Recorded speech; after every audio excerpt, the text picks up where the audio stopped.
G'day, mate, 40 here. So, as you probably know, vast swaths of my life I had really poor health, which I now believe was a result of the vegetarian diet that I was raised with and that I then carried on as a bad habit, because all my health problems disappeared in June of 2021 within 2 weeks of taking beef organ capsules, 6 every morning. I think the equivalent of 2 ounces of beef, and all my health problems went away. But hobbled by poor health most of my life, all right, I wasn't able to conquer nearly as much as my spirit drove me to want to conquer. Right? As much as my testosterone levels drove me to want to conquer, I had great ambitions to conquer, yet I was too sick and weak, fragile and vulnerable to do much conquering. And so one way that I would conquer would be I'd look at pornography and it's like, oh my God, can you believe that beautiful woman humiliated herself? It made me temporarily feel like a conqueror, but that was a cheap high. But I get it, a deeper interpersonal high from sleeping with women. Like I was conquering in that domain, or even when I was in a relationship, when I'd seduced my girlfriend, like it gave me a feeling of conquering, and it made me feel like a man. I think for a man it's essential to have that feeling of conquering. And large part due to my ill health and other problems, there vast swaths of my life where the only conquering I was doing was in bed. And so that would lead me to put too much weight and stress on my sex life, and I'd keep wanting to up the intensity of it, because this was the one realm in my life where I was conquering. So I wanted it to be as awesome a conquering as possible. I wanted to be sacking Constantinople and retaking Jerusalem. I wanted to be landing on the beaches of Normandy. I wanted to be dropping atomic bombs on World War II Japan. Right? I wanted to be fighting the Battle of Agincourt, all in the bedroom with my girlfriend. So that was a pretty tall task to try to vicariously experience that much conquering, just in my love life. As a 19th century Victorian gentleman, I must use terms like love life here, rather than more visceral terms. And that put, a lot of pressure on these interactions. And I remember most of the women I slept with were American. So afterwards they'd say, how is that for you? And I come from a stiff upper lip, Anglo-Saxon Australian culture. I'd say, yeah, it's a bit of all right. It's not bad, pretty good. And they'd be outraged. Like, we just had a phenomenal experience, equivalent to dropping 2 nuclear bombs on Hiroshima and Nagasaki, and I'm saying, oh, that was good. And she'd say, good, it was just good.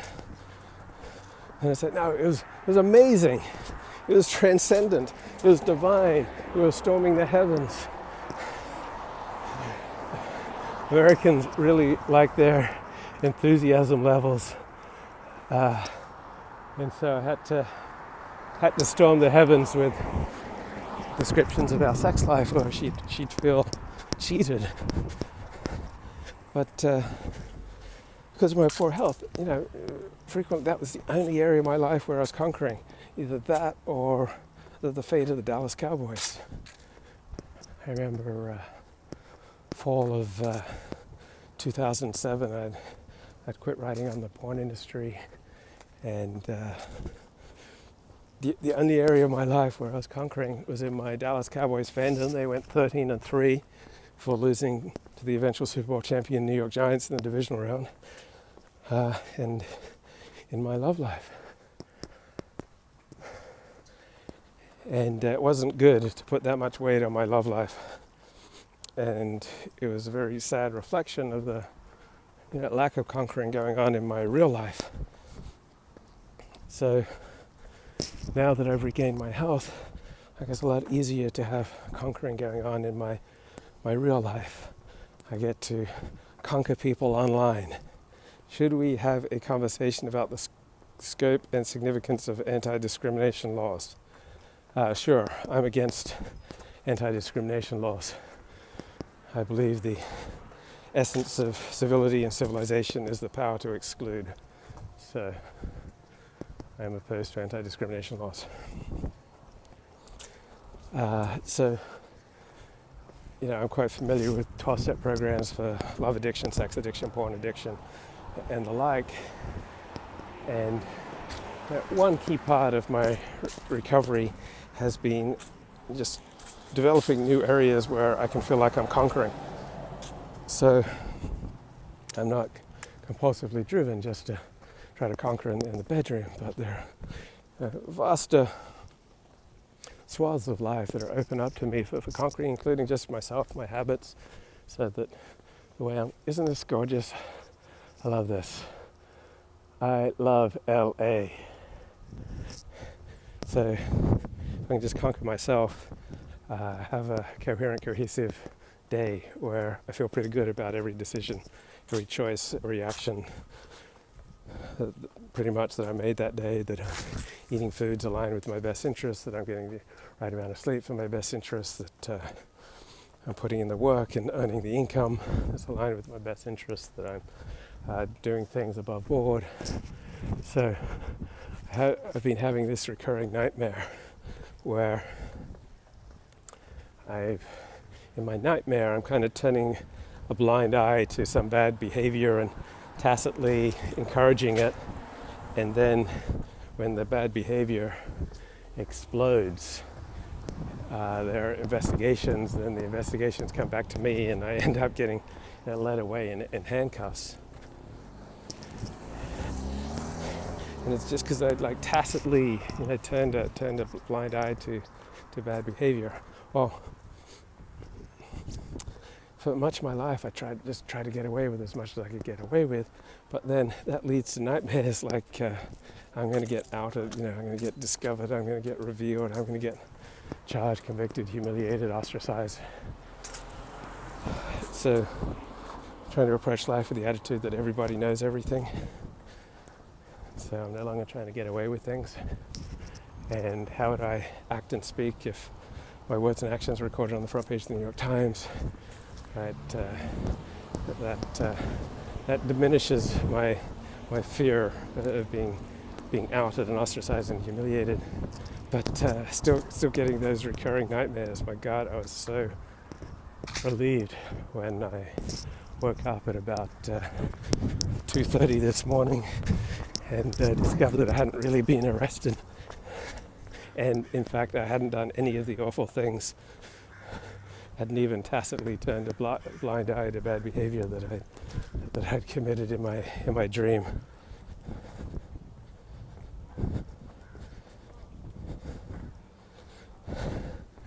So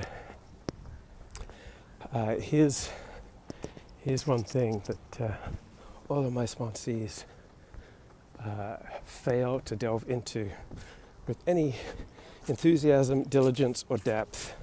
And that's my three-question series that was given to me by someone else in the 12-step program. If you got like a maladaptive habit, practice, behavior going on in your life, write about why does this serve you? So you're not getting enough sleep. Like, why does lack of sleep serve you? Then write about how does it hurt you? And then write about how you'd benefit from being in the opposite of this problem, so you have an abundance of good sleep. And my sponsees never want to investigate in any depth why does this bad habit serve them. But if you're, say, a recovering alcoholic and you go back to drinking alcohol, that's because at that moment drinking alcohol presents a quicker, more visceral, more effective answer to your problems than working your program. Like if you're a porn addict in recovery and you abstain for 3 months, then you relapse, that's because in your relapse you get a visceral experience that is more filled with joy and pleasure, and it's more of a solution to your problems than working your program. So if you're consistently failing with your program, it's because your program's running on something close to empty, and you have to figure out legitimate ways to meet your needs, like ways that are not maladaptive. So, for example, I have a deep visceral need to give my opinion on things. But if I do this routinely in my social life or in my work life, that's a maladaptive habit. It will cause people to shun me, and it will cause me to get demoted or fired. So instead, I developed the habit of sharing my thoughts on my blog and on my YouTube channel. And so I can take that male desire to conquer, but take it outside the realm of promiscuity, outside the realm of work, outside the realm of many of my social interchanges. So I don't need to conquer my friends and discussions anymore. I can just go on YouTube and conquer the commenters. And it's a much healthier way of meeting my need to conquer. Also, thanks to the return of my good health, I get to do pull-ups and push-ups and weights every other day. And I struggled for months to be able to do one pull-up. This is in 2022, yeah. And now I can do one pull-up easy. I can do 2 pull-ups easy. And I'm not even struggling to reach my chin above the tree branch. It's just like I'm way above the tree branch. And some days I can go on to do 3 or 4. Right? I've kind of conquered myself. I've built up my strength. So there are all sorts of aches and pains that go away when you work out regularly, if you're doing the proper exercises. And so I work out regularly, and when I'm not working out, I'm doing other procedures to locate and release unnecessary tension. And so I very rarely have any physical pain, so that gives me a feeling of mastery and conquering over my body. And whatever's going on in your body, that's going to have a profound effect on your thinking and on your emotions as well. And like when you're a wreck in your body, you're going to be much more easily driven to taking maladaptive quick fixes, such as drugs, alcohol, or visceral online behavior that's not good for you, because you're just looking for that quick fix to get you out of the pain or annoyance, the sadness of your physical life. So man must conquer, right? Whether it's in the Jewish formulation, conquering the Yetzer Hara, right? The evil inclination, conquer your laziness, say by getting up early, going to minyan, studying Torah, or conquering in the workplace. So I noticed with many of my sponsees, they want to meet this need to conquer by spending maladaptive hours in prayer and meditation. Instead of meeting their responsibilities as husbands and fathers and earning some serious coin to provide for their family, they want to drift off into hours of prayer and meditation. I know for myself, I'm very tempted to spend a lot of time listening to my favorite tunes, and then walking down the street listening to my favorite tunes, getting lost in fantasies of my own imaginary success. So it's great to be able to listen to tunes as you go about your day, because you get to set your mood essentially by the music you select. But I'd rather use most of that time listening to Audible books and conquering the great frontiers of knowledge.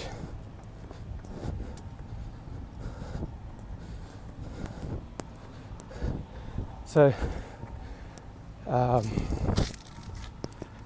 if you're an overeater and you're eating too much ice cream and cake and candy, right? You got a legitimate need for pleasure or escape from misery that you are more effectively, more quickly meeting through acting out in the food you're eating rather than following your Overeaters Anonymous program. But you have to find legitimate ways of meeting your needs. So I remember in one of my 12-step programs, tracking your spending and tracking your earning was an essential part. Right? That was a very rigorous discipline.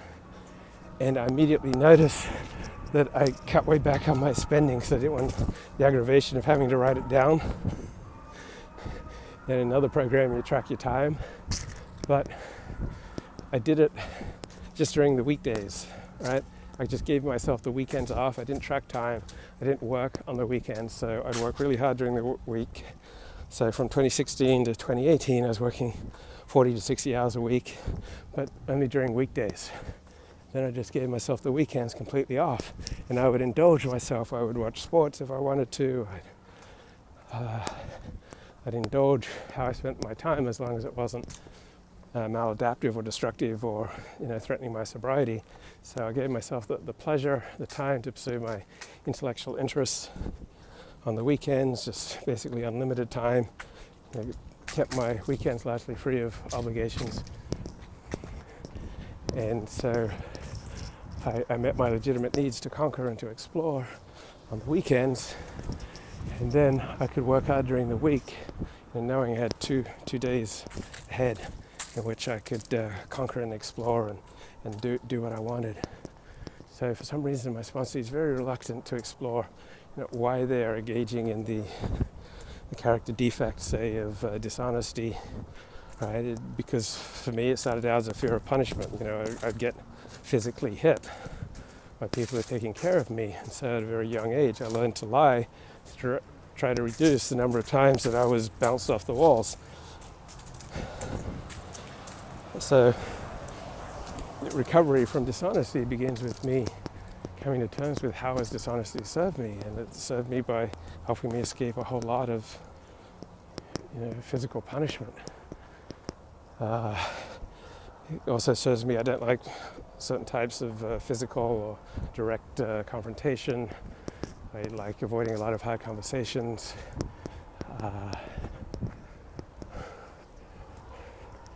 And it would often enable me to avoid hard work because I just like taking the easy way. So I had to plumb the depths of how dishonesty or inconsideration, fearfulness, like the major character defects, self-seeking. I had to come to a deep understanding of how these character defects or maladaptive habits and practices were serving me. And then come to terms with how they were costing me.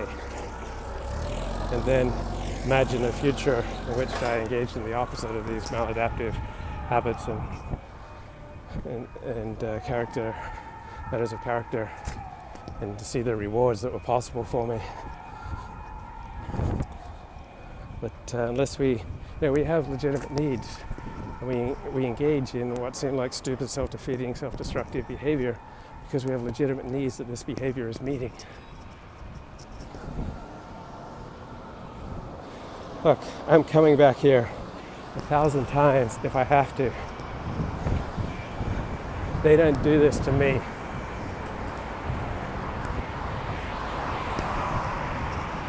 I win, they lose. I'm the conqueror here. We are the conquerors.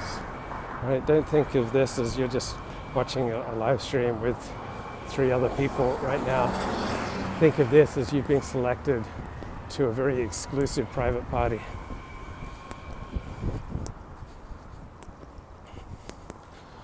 Okay, mate. Talk to you later.